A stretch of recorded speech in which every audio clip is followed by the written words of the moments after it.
Guys? Good morning, good morning, good morning. Welcome to drboystv.com, the home for intelligent black people. My name is Dr. Boyce Watkins, and I want to say hello to everybody and what's going on. I want to talk about something where it sounds like we're beating a dead horse, but there's so many angles to address on this, particularly if you care about black people. And I got to go back to the Will Smith, Chris Rock situation. You guys know about what happened at the Oscars. Will Smith decided he wanted to slap Chris Rock for making jokes about his wife and stuff like that. And so this morning I did some financial stuff. I did some purely financial stuff. So if that's the kind of stuff you guys like, then that's right there. Go to my Instagram. My Instagram is the real Boyce Watkins. This morning I did a short video on the 5 reasons why black wealth is dropping. But also remember this: I'm not a finance professor who happens to be black. I'm a black man who happens to be a finance professor. So one of the things that I want to reiterate to you is that if you want to understand things like black wealth, you have to look at the whole ecosystem. You can't just look at wealth in a vacuum. You have to look at the entire process and the system and the culture and the issues and the choices and the way we build our families and the way we respond to each other, the way we love or choose not to love each other, and all these other things. So anyway, give me a yes in the chat if you can hear me. Let me know if you can hear me. That way I can make sure that I'm coming through okay. Give me a yes in the chat. I'm actually visiting some families. That's why my background's a little bit different. All right, and hit that thumbs up button. Thumbs up, thumbs up, thumbs up. So did anybody see where Tony Rock, Chris Rock's brother, basically said some pretty aggressive, he had a pretty aggressive response to what happened with Will and Chris at the Oscars? Anybody see that? Now I'm not here to I don't know, maybe Tony Rock is just talking. I'm sure that there's an entertainment aspect of this. There's a huge wealth aspect to this. I mean, Chris Rock and his family are going to make a ton of money from this because, Chris's tour sold out because he has the sympathy of the whole country. A lot of people view Will Smith and the majority of you, actually, I did a survey. The majority of you feel that Will Smith's actions were ridiculous, inappropriate, just showed a lack of discipline on his part. And I tend to agree with that because I will just say this. I've been a black man my whole life. I'm always going to be a black man. And one of the things I can tell you is that a man who cannot control or a man who loses his emotions can easily lose his freedom, and he can also lose his life. If you lose control of your emotions, you will eventually at some point lose your freedom because you're going to get locked up, or you will lose your life because some people don't turn the other cheek. Some people, you slap them, they're going to go get a knife. You pull out a gun, they pull out a bigger gun. Next thing you know, everybody's dead. So one of you is dead, the other one's in prison. So it really, the truth of the matter at the end of the day is that if you are talking about things like black wealth, you guys know that that's sure. Yeah, my doctorate's in finance. But one of the things that I can see, because I understand economics so well and things like that, is you got to understand that a big reason trillions of dollars in black wealth is lost due to things like mass incarceration. White folks made a whole lot of money locking all your men up, locking all your fathers up, destroying your families by taking your men away and sending them off to prison. This is why. So it's for those of you who don't understand why I'm so passionate about what I saw on that stage. That's why. That's why, because I know people who got 30 years in prison because somebody disrespected them and somebody got shot. And sure, when you're looking at it on the surface, if you're playing checkers and not chess, I'm a chess player. I played a little bit of chess. I was really good at it. I'm a mathematician. I'm also a poker player. And all those skills come together. And let me explain why. It all comes down to the ability to think strategically. Strategic thinking means you're not just looking at what happened. You're looking at the ramifications of what happens. In economics, they call that the multiplier effect. You're looking at how you're not just looking at A. You're looking at how A causes B, which causes C, which causes D, which causes E. Right? So you're not just looking at a slap. The slap is to slap. Who cares? It's a slap. It doesn't even hurt. You're looking at, well, okay, wait a minute. After the slap comes a punch. After the punch comes a knife. After the knife comes a gun. Next thing you know, one guy's dead, one guy's in prison. So I don't know if y'all understand this. I mean, do you understand how many black men are in prison right now doing 50-year sentences because somebody got disrespected at the club? Somebody said something about your girl, and you trying to man up and show that you a man, and your girl's like, baby, you need to go whoop his ass, baby. You need to go whoop his ass. And so you like, yeah, I don't want to look like a punk in front of my woman. Next thing you know, you running up on somebody. Somebody gets killed, somebody gets hurt. and you sit up in jail, and that same woman who was egging you on, telling you to go do whatever you're gonna do, she done got a new man now. Why would she date you? You're locked up now. You're not worth anything to her anymore, right? So the point of the matter is that you got to understand, you got to connect the dots, man. I'm here to hopefully help you connect the dots. I'm not here to change your opinion. If your opinion is what it is, if you're okay with what happened, or maybe you think Chris Rock deserved to get slapped, I'm not going to argue with you about that. I mean, I'm not saying that you're crazy or that you're wrong. Maybe Chris deserved to get slapped. I don't know that, right? But I will say that you have to understand how all the dots connect. Part of the reason that our community struggles and our families are broken and so many Black men are dead or in prison is because some people can't connect the dots. They think, oh, well, if I just run up and slap him, it ain't no big deal. Well, let me just explain why I'm bringing up what happened with Tony Rock.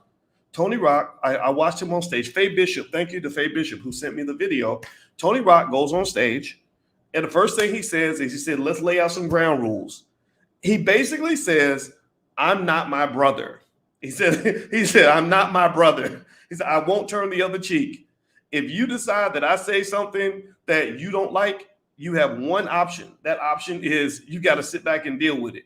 Because if you run up on me, there will be retaliation. I thought that was funny, and I pretty much expected that. But what he also mentioned was a little subtle point that you might have missed, but I thought about this, is he said, Will forgot. He said, you're going to go slap my brother? He said, you forgot that. He said there are several Rock brothers in the family. Now, he said 10, so maybe they got some play cousins or people they consider to be brothers, but I looked up the bio. I think Chris Rock has 5 brothers. 5 brothers. Now, I'm going to ask y'all a question. I'm going to ask y'all a question right now. I don't know how many of y'all got siblings? How many of y'all got siblings? Give me a yes in the chat if you have a sibling, a sister, a brother, a baby sister, big brother, big sister. Anybody got siblings? How many of y'all got siblings? I got a brother and I have a sister. And then I have 2 brothers and 2 sisters, one on my mother's side, one set on my father's side. Give me a yes if you have siblings.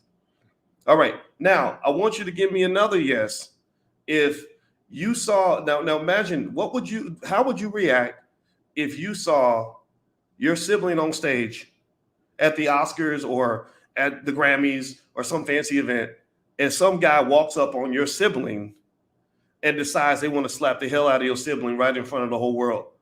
How would you feel? How would you react emotionally? Would you just turn the other cheek? And so give me a yes if you might feel compelled to lay some hands, not in a Jesus kind of way, but lay some hands on somebody if they slap your sibling on stage.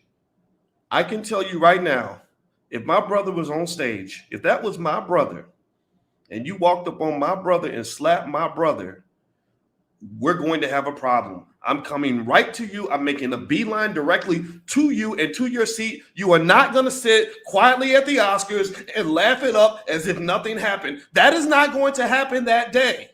We going to embarrass the whole Black community at that point. We will be scrapping on national TV. You're not going to slap my sibling in front of me and not expect a retaliation. And then the other point you got to understand is that I'm never going to forget that. Chris Rock's brothers, if they are masculine, if they are men on any level, they are never going to forget this. So you think that your beef is between you and the other person, and what you don't understand is that no, when you are beefing with the other person, you're beefing with every relative, every person on earth who loves them. Every relative they have will never forget what you did to them. That's why if you go to LA, you got decades old beefs between families and whatever, because somebody thought, okay, if I go shoot this guy, then nothing's going to happen. They don't understand the ripple effect. The ripple effect means that, or the butterfly effect, that's another more common term. They don't understand that now you've created trauma that is going to stay with other people for the rest of their lives. There's a friend of mine who was he's the chairman of the board at the Air Jordan brand. His name is Larry Miller. Larry is a great guy. I know Larry. I went to go visit the Air Jordan brand. He took that company from $300 million to $3 billion. He's a brilliant guy. Now, Larry is, I also honor him because And he came on the podcast not too long ago. The interview's out there.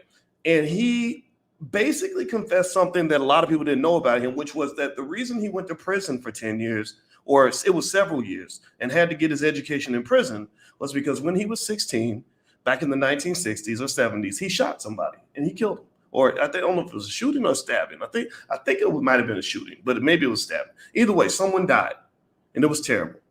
So here we are, 50 years later. Larry finally talks about it. He puts it in a book and he brings it up.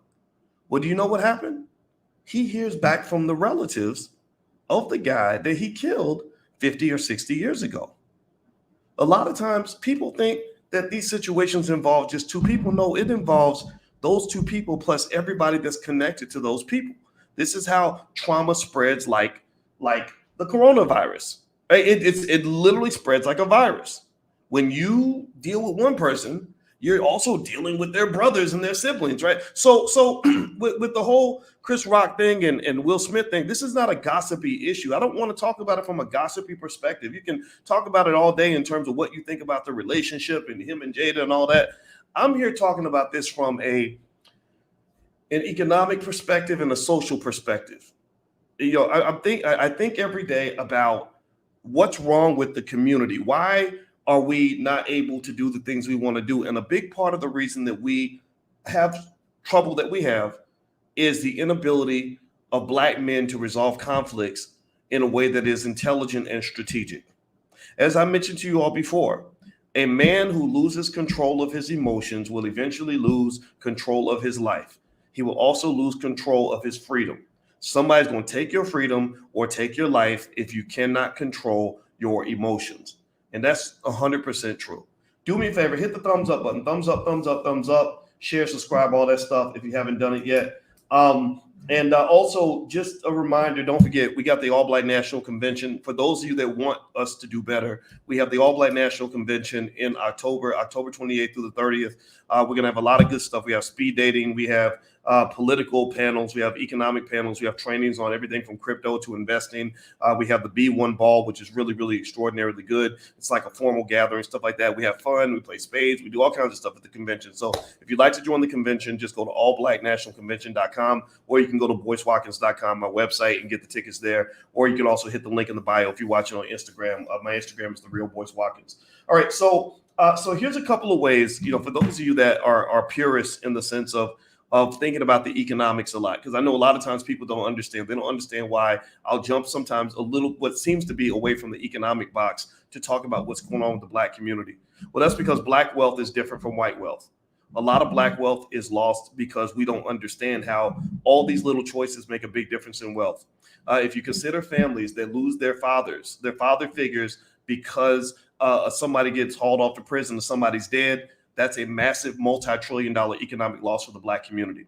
When you go to a lot of communities like Southside Chicago, West Side Chicago, parts of Philly, where there are no fathers, where you have a fatherless community because so many men were hauled away to prison, most of those communities are impoverished because the father is typically the breadwinner. So the Black families starve economically without their men, for the same reasons that our family would be hungry without my wife. If my wife was gone, then that means that the kids would not get to eat as good as they get to eat because my wife is the one who knows how to cook. If my wife is gone, we wouldn't have the emotional support and the nurturing and the love that she brings into the household. If my wife was gone, we wouldn't be as healthy because I would probably eat different and live a different lifestyle if my wife wasn't there to remind me to do things that keep me alive, right? So the same way that the woman can bring the health and the love and the nurturing and the life into a space, the men can provide the protection, security, and economic prosperity that a family needs, right? So when you lose your men, you're losing your wealth, but you're also losing your sanity, you're losing your life, you're losing your freedom, you're losing your happiness, you're losing a lot of things when you lose your men. And it starts with little things like this. It starts with things like, that Negro disrespected me. So, because I'm a man, I got to retaliate. And next thing you know, I retaliate. He's retaliating to my retaliation. Then I'm retaliating to the retaliation from his retaliation. It's an escalation. That's why, for example, if you go across the world to Russia, where Russia declared war on Ukraine, a lot of people couldn't understand, like, why are people worried about World War III? Why this ain't got nothing to do with World War III. World War III is where all the countries are fighting, right? Why this is Russia and Ukraine. I don't speak Russian. I don't live in Russia. I don't even know where Ukraine is on the map, right? So why would people be looking at something that seems tiny, like a war between Russia and Ukraine, and worried about World War III and all of us just dying because somebody launches a bunch of nuclear weapons? Well, it's because it is, as Jimmy says, a vicious cycle. That multiplier effect I mentioned earlier, or also better known as a butterfly effect, right? A slap turns into a punch turns into a knife turns into a gun. Next thing you know, somebody's dead, somebody's going to prison. So in Russia, a little bitty spat between Vladimir Putin and the Ukrainian president Zelensky grows into intervention with NATO, the United States, and bigger gangsters getting involved. Next thing you know, you have complete chaos. So when I watch this whole situation, it kind of makes me a little bit sad and concerned and a little cringy when people start really thinking that this makes sense, justifying this. Like, yeah, he need to get slapped. That's how you show respect. You got to protect black women. Protect black women. Well, first of all, how many of y'all agree that we need to protect black women? Give me a yes in the chat if you think protecting black women is very important. Give me a yes if you think we need to protect black women. I agree 100%. I got daughters. I have a wife. Yes, protect black women, protect black women, protect black women. But let me tell you something about being a grown-up. Part of being a grown-up and being intelligent and being strategic means that protecting black women doesn't mean that you always have to be a caveman. Like, physical violence is not the only way to protect black women. Black women don't feel protected just because you're ready to run up and slap somebody. Think about this, right? You got guys that will slap somebody or punch somebody over a woman, but don't understand the other ways that you protect black women. Well, you have to protect them emotionally, right? You have to protect them. Maybe protecting means protecting them financially, right? So you got the same guy who's like, yeah, I'll slap anybody. I'll whoop his ass. What girl? He looked at you funny. I'm gonna hawk him up, right? And the woman's looking at him like, what are you doing? Like, that doesn't make any sense. Like, you get hauled off to jail. Now my child doesn't have a father anymore. And then at the same time, you ain't protecting me in no other way except physically. All you know is unga bunga. All you know is I'm gonna whoop his ass. What else do you know about competing and protecting and prospering and succeeding and being strong outside of I'm gonna whoop his ass? Right. So I'm not saying that. I mean, sometimes an ass whooping is called for. Sometimes physical violence is necessary. But if that's the only tool in your tool bag, well, then you're kind of a one-dimensional guy. You're not a guy that really understands that term, protect black women. Because when I protect the women in my life, there's 1,000 different things I have to do outside of just threatening to whoop somebody's ass, right? So I'm not so with Will Smith, I don't know. I'm gonna guess right now Will Smith is regretting what he did. I really believe that. He has a think about this. Think about this. Will Smith spent 30 years trying to win an Oscar. 30 years. He's been going to the Oscars since 1991 or 92. Never won anything at the level that he won on that night. That's literally the biggest night of his life. And think about this. After it's been done, he has not done any interviews. He has not done any public appearances. He does not seem on any level to be leveraging what should have been the greatest night of his life. He's not even going out and explaining why he did what he did. I'm like, look, if you have a good reason for what you did, then we're all ears. Like, well, our ears are bigger than yours, Will. Like, you got some big ears, but right now all of our ears are big. We're like, well, can you explain that? What was going on that night? And so my belief, and again, this is just my 2 cents. I really think something was off. And I don't know how much it has to do with Jada. He's a grown man. He's responsible for his own choices. But something seems problematic and something doesn't seem right. And then also, when you look at what happens with the community, with people looking at a leader, looking at a man that a lot of people look up to. Studies show that black people pay attention to celebrities more than every other group of people. Did y'all know that? When Nielsen did a study to explain to companies how to sell products to black people, you know what they said? They said in their study that black African Americans are more heavily influenced by celebrities than any other group of people in this country. Did y'all know that? So when we see a celebrity as iconic as a Will Smith, run up and slap somebody, that gives millions of people who, again, who aren't strategic thinkers, it gives millions of people permission in their mind to say, well, I got to up the ante now. If somebody says something bad about me or my woman, and I don't slap them, then I'm going to look like a punk. And then you have women that take their cues from that. You have women that may end up saying to men, look, if you're not ready to go slap somebody for saying something I don't like, then you're not my type of man. And again, I just say to the guys, like, if a woman ever whispers something crazy like that in your ear, that's not your woman. You need to leave her to the streets. Let her go date a Tupac. Let her go date a thug that's gonna get locked up for 50 years, and so she could be a baby's mama to an inmate. Like let her go do that. Let her go live that life. Because the woman that I visualize as being good for your life, my wife, if I told my wife I was gonna run up and slap somebody because of what they said about her, she would love me enough to stop me. She would grab my arm and say, no, boys, that's not, no, I don't want you to get killed. I want you to get beat up. I don't want you to go to jail. I don't want bad things to happen to you. Just sit back. We're gonna handle this together. So if that makes you a punk or a simp or a wimp, then something's distorted about your community. I'm gonna tell you this too. When white people took over hip hop music in the 90s, when they took over hip hop, when they bought up all the record labels and started really promoting this gangster bullshit to you, start getting you banging over breakfast, get you thinking that the thug life is the only life, right? And without seeing the dark side of that, they messed up the heads of so many of our people. They messed up the heads of so many of our people. Because what happened is you had the women that were attracted to that thuggish behavior. And you have women saying things that didn't make any sense. Like I would hear women say, I want to be with a corporate thug. I want a guy who can put on the suit and be smart. He got the college degree, but he'll thug out and he'll go whoop somebody's ass if he have to or whatever. And I'm like, a corporate thug? That's weird. Like that. I mean, wouldn't you want a superhero, like a man that's going to really protect you, like like a strong man? What is this corporate thug stuff? Like that's strange. And I don't hear that from other races. I don't really hear Asian women saying, I want a corporate thug. I don't hear I mean, don't get me wrong. Don't get me wrong. Every other culture has its issues, right? But I mean, I just don't really hear that. I hear that with African American culture because you don't really have any culture. All you got is either slave culture or you got the gangster rap culture because you don't have your culture was stolen. They took that away from you when you came over from Africa. So you don't have culture that goes back thousands of years. When I talk to friends from Africa and Asia and other places, they can literally reference family structure and family traditions that can go back 2,000, 3,000 years. Black people can't really do that. We'd be looking at black exploitation movies trying to figure out what our culture is like. And do you know who's making these movies? Well, those same people in Hollywood that owned Will Smith for all those years.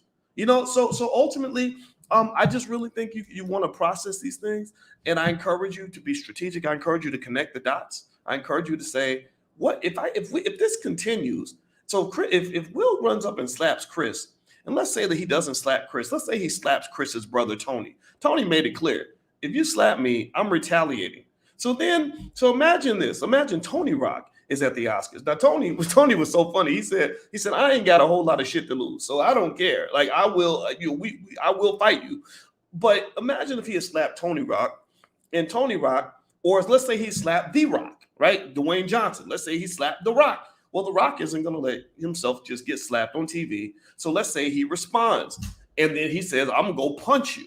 Next thing you know, you got two black men fighting on live TV in front of the whole world. Now, part of me doesn't care because I don't really live and die off of what white people think about us. But at the same time, if you value things like Oscars and Academy Awards and black people being on TV, that doesn't seem to necessarily support your purpose. Also, you got to understand this. When the whole world is viewing black men as violent, immature, undisciplined, then guess what happens to your son if he goes into a bar and something happens and a white boy picks a fight with him and he retaliates, and next thing you know, he's being judged by a jury of white people who saw two of the most prominent, most respected black men in the country. Well, I'm not gonna say two. I'm gonna put it on Will because Will was the violent one. Chris Rock didn't retaliate, right? So they watched the Oscars. They're like, wow, even the men who are at the peak, like Will Smith was a notch down from Barack Obama. He's maybe a notch up. He's right there with Barack Obama. He's been famous for 20 years longer than Barack Obama. So he's right there with Barack Obama. So they're seeing this. So guess what? When your son is in front of that jury and a white girl has falsely accused him of rape, or he's gotten into a fight with a white boy and the white boy says, well, he attacked me first and his friends are corroborating his story.